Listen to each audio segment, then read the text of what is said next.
Hello and welcome to Express Sports Podcast to what looks like a penultimate edition of the Border Gavaskar Trophy Special, because the way this test match is headed, it looks really unlikely it'll go beyond third day, especially at the scenes we saw at the end of day 2. Things stand, India are 145 runs ahead, 141 for 6 in the second innings after bowling out Australia for 181. So much to go through today in the 15 minutes.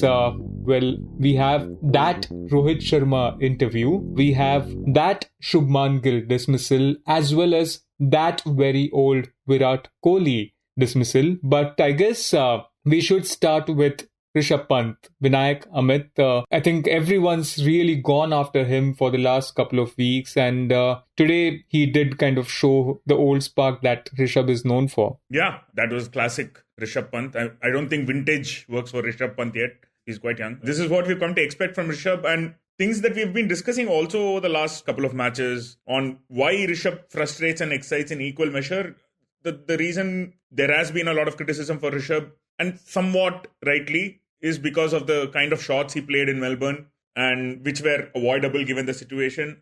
But you can't ask him to put those away. And today you saw what he could do when he has the license to go after the bowling. And also, I think it's worth noting that as stunning as that innings was, I think it was also filled with smart shots. I think that's what Rishabh did really well today. He played the high percentage shots, unlike what he did in Melbourne. He took on the field properly, targeting empty spaces. Other than that one falling shot, which he nailed that too, but one that he was falling over. There was too many miscalculated shots today. Very calculated innings, and what a breathtaking innings that was. Yeah, I mean, the second fastest 15 test matches by an Indian. Just to add to what Vinayakk is saying, that Rishabh is somebody who frustrates and thrills in equal measure, but I think at least there is that balance in a sense. Like, you don't know what to expect. With most of the other players, we've kind of figured out by the third test what to expect, because I think Virat has kind of given us exactly what to expect today. It's absurd the way the rest of the guys have played. So, Rishabh, obviously, first innings mein jo kasar reh gayi thi when he kind of got out, and second innings mein usne whatever he wanted to do, he's kind of done. I don't know how happy he'd be considering where India are at the moment, but at least hopefully in the post-match, post-mortem, usko single out nahi kiya jayega in the dressing room conversation, I guess. I think there is no reason for him to be unhappy, because हमने अगर जो ये test match में the challenge of a batsman, if we see, एक तो he is the highest scorer of this test match. In the first innings too, he was the highest scorer for India. Bo Webster for Australia top scored with 57, and there Mihir, in this test match, the highest scorer is a little bit of a low bar, but okay. But no, the bowling, the conditions are very tough, Amit, to bat. It's not an easy pitch to bat. Both teams have struggled. Australia 181 pe all out ho gaye. Yeah, exactly. So in that context, I don't think, and we saw कि अगर जो Rishabh Pant, if he wouldn't have gotten in his own avatar, runs nahi aa rahe the. We've seen everyone else struggling. Jaiswal, we leave out that first over where he smashed 3 or 4 boundaries. He didn't have easy runs either. Jadeja, we saw, has been kind of he's had to work really hard to get runs. So in that context, I think if we take away Rishabh Pant's 61 runs, India would not even be close to 100 right now. So those are really really runs in the bigger picture. But I guess from that stupid, that tag from Rishabh Pant, Vinayakk, it'll befittingly go to Shubman Gill now. We've, so much case has been made for him as to his quote-unquote unfair drop, the way he was dropped in the previous test match. And he's really not done justice to his case with the way he's gotten out both innings this test match. Yeah, the first innings was definitely a really bad dismissal. The second innings, I would cut him a little bit of slack because the idea was right, I thought. Because I think we briefly spoke about this yesterday when India's really slow going in the first innings was compounded by the fact that they were not able to take on Bo Webster, so-called fifth bowler who was coming and bowling at 1 run per over, economy rate 1.5 or something. India missed a trick there. So the idea to take him on and the shot that he played were both on. That is what I would say for him. The ball moved a little bit more than he anticipated and the inside edge was taken superbly. Yeah, not the right execution. I think his head was falling a little bit and he wasn't on balance when he attempted the shot. So that bit is a little problematic. But yeah, ideally you would want a batter of his quality to take on a bowler and do better than that. So that bit is a little frustrating. And again, like you said, a lot was expected from Shubman. I don't think the drop in Melbourne helped his case in coming into Sydney. Any athlete, any cricketer would feel a little disoriented by that. So that also played a part. But yeah, India would have expected more from Shubman for sure. That first innings, I'm still not over that dismissal in the first innings. That was just quote unquote Sunil Gavaskar-esque. Amit, अगर जो हम लोग दूसरे side पे देखें, the biggest difference I think has been Scott Boland, right? India seemed to have dealt with the other Australian bowlers pretty decently, but Boland 4 wickets in the first innings, 4 again in the second so far, doesn't seem to miss the length at all. अगर जो wickets नहीं रहे तो he's really stifling them for runs. Incredible bowling. And अगर जो हम लोग again, if we just slightly zoom out and look at the match from a bigger picture point of view, the only other person who's done it consistently in this series or better than Boland is Jasprit Bumrah. If you are an Indian supporter, I don't think anyone would be sleeping peacefully tonight, because Bumrah went out of the field for an hour. He was in the dressing room. Then he left the stadium. He was taken to a hospital/clinic for scans. The BCCI really hasn't communicated much. The only communication that we've gotten so far is he has had back spasms. The medical team is monitoring him and he's had a scan. The medical team will update. Nothing beyond that. That really boils down whether India wins this test match or nahi, largely to whether Bumrah will be fit or no, right? Yeah, absolutely, Mihir. In fact, so that's what I was thinking. If Bumrah doesn't come back, or if he's not even like fully fit, where is India going to get those 10 wickets from? Which bowler is going to step up? Who's taking those wickets? Because even with the bat, man, the other day, I think there was a crazy stat that came up. 22 not out from Bumrah is, I think, the highest score by an Indian captain in this series. So Bumrah has become the man Friday in a sense, for the Indian team. And now I think depends how the back goes. But grim. As you said, nobody's sleeping tonight. Vinayk, just Prasidh Krishna. It was interesting. Sriram Veera has mentioned in his report how Virat Kohli, after Bumrah left the field, he practically took over as the captain, took charge of everything. And interesting observations in that report. I urge our listeners to read that, spend 5 minutes reading that report, because we don't want to look back at past, but any other time, at the moment Bumrah left the field, it would have easily, slipped into this territory where nothing is happening and you wait for something to happen. And Sriram Veera notes that Virat Kohli was constantly, gesturing. He was here, there, everywhere, talking to the players, talking to the bowlers, setting up field, getting the energy levels high. Even with Prasidh Krishna, he was constantly, running over to him, talking to him, making plans and everything. And it did at least work out today. But do you think, Prasidh Krishna and Mohammad Siraj, Reddy was used as the other seam bowling option, and then they have two spinners, enough to take the 10 Australian wickets? That bit was actually one of the most impressive phases of cricket India have played this series, I thought. To not have Bumrah and still make sure that Australia don't cross their 185 in the first innings was quite impressive. Prasidh had a very shaky start to the spell, was a bit wayward, bowling bad balls. Every over there was one bad ball that was being hit for a boundary or so. Then to not have Bumrah immediately after lunch, when India had made such a good start in the first session, thanks to Siraj mainly, I thought that was a good comeback from Prasidh. He got his lengths right more often than not in the second session. He still was finding it a little difficult with his line and length, but when he did get it fuller and he was able to trouble the Aussie batters, that wicket of Smith was so crucial. Then, to make sure that Carey didn't punish when partnership was brewing, that was very important. Nitish Reddy, credit to him, he was on a hat-trick at one point. 2 wickets for him, 2 crucial wickets. Again, with an aspect where India have been struggling, to dismiss the lower order batters, Cummins has been a thorn in the flesh, so to speak. And to make sure that Australia didn't go past 185 was a very creditable effort from India. And yeah, the big thing I'm thinking about right now is whether 145 for 6 effectively is a good lead or not. Like you guys said, is heavily dependent on whether Bumrah will be able to bowl in the second innings. If he is, then I think India have a chance of defending 180 or so. Yeah, you need another 50 runs or so, I guess. If he isn't, I think 200 also might not be enough. which is again going to be difficult. Yeah, absolutely. I think, and you'll depend a lot on the current pair that's out in the middle, because after that, you kind of, if Bumrah isn't fit even to bat, then it leaves India one short again over there. So, yeah, it'll be interesting to see how the third day starts. Before we, call it a day, we have to address that interview. The Rohit Sharma interview, the most fascinating part, what I liked, is towards the end when I think Jatin Sapru tries asking him about the retirement bit again. Rohit Sharma just very nonchalantly looks at the camera and says, I'm going nowhere. And he just walks away from the two presenters. And that's it. There is no pleasantries, handshakes, a smile at the end of it. But very clear-cut terms, he said he's not going anywhere. He's not retiring. And he's also trying to make a comeback. Amit, Vinayak, your thoughts on that? No, I think काफी fascinating ये था. I was just reading the full text of that interview that he's given, which is up on the Indian Express. In a sense, he did seem very combative. I think there was this one moment also where Jatin Sapru says thank you, and he was like, "Arey yaar, kahin nahi ja raha hu." And he's like, "Nahi, thank you for the interview, bhai." So, exactly, yeah.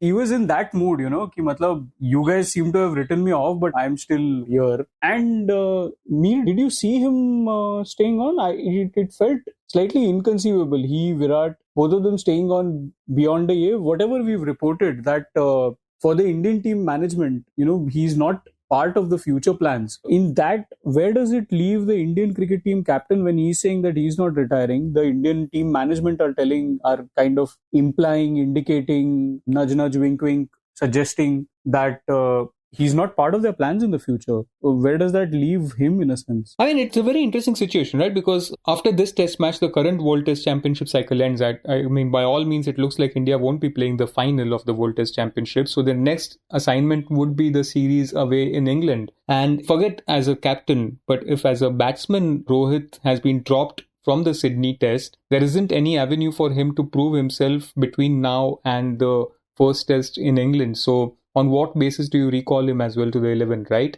And then if you're looking at the longer term, then what's the plan with the current bunch? We're talking about transition. If you're going to go back to someone who's been dropped for his batting form and then get him back again without, having real opportunities where he's proved himself, unless Rohit says himself that he's not going to play tests anymore, it'll be very interesting to see how that entire conversation happens about him, whether he stands down again, he opts out again, he's rested or simply dropped, whatever adjectives you can use over there. That will be something interesting. Vinayak, anything to add on this?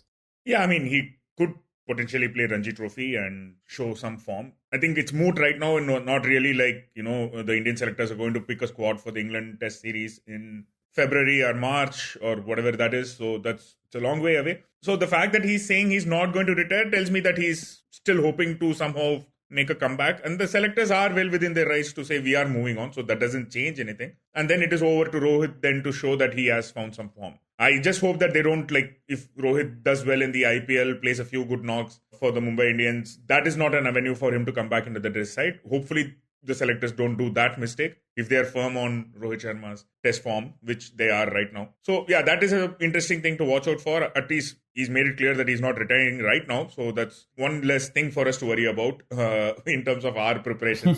So that is the first thing that came to my mind. Yeah, as for the interview itself, I found it a little odd. Of course, Star Sports being Star Sports, I don't know if I should be saying this on an official podcast. They were just there to do their PR work. A lot of criticism for the dressing room report that we had done was that it was PR. That was actually proper reporting from three good journalists. It wasn't just PR. What happened today, I think for those who are confused, is what PR looks like, right? With what the anchor and Irfan was saying. And even Rohit, I get where he's coming from, that he's trying to portray that, I put the team first. But the amount of times that he repeated, it is almost like what you say, right? You keep calling yourself humble, right? Then the definition of humble is lost, right? So if you keep calling yourself selfless, or he didn't use that word about himself, obviously, but it sounded like he was trying to beat that down too much. I mean, otherwise, I thought it was an interesting interview. Before we wrap up, just one word on Virat Kohli that I'd like to add. I mean, if this is the end of it is likely the end of his test run in Australia. It's sad that it's come to an end in this way. absolute carbon copy of a dismissal from the first innings. You wouldn't be able to differentiate it if you put the two of them next to each other, right from the bowler to how the celebration was happening. It's just that one line that I keep thinking of when it comes to Virat and outside the off stump. There is this famous saying, right? Insanity is doing the same thing over and over again and expecting different results. That's, I think, summed up Virat Kohli's batting so far in this tour. Yeah, he'll have to rewire himself if he has to continue. I thought the phrase that Vinayk would go for was stupid, but okay. Anyway, I think we've really overshot our time today. Shashank, our producer, has been pinging me about the limit that we've crossed. But before we say goodbye, we'll leave you with this note by Sriram Veera with his observations on day 2 of the test match. And we'll be back again after day 3, potentially the series deciding day of the Border Gavaskar Trophy. So do tune in. Thanks for listening again. Hello, listeners. The test matches hurtled along at a frenetic speed as if it was Japan's bullet train or something. It was a crazy day. Wickets kept tumbling, falling, and India lead by 145. And let's say they scored 30 runs more, and Australia will chase 175. A very tricky total, but will just with Bumrah bowl. He had a back spasm. That's the official word according to Prasid Krishna, who came in the press conference. He had left the field at 1:10 after lunch after bowling 1 over. After an hour in the dressing room, he went to the hospital for scans, presumably, and returned nearly 3 hours later, 2 hours 45 minutes or some such. Whether just precautionary because he has a history of the back, or is it something serious? Can he bowl? And that could well determine the game.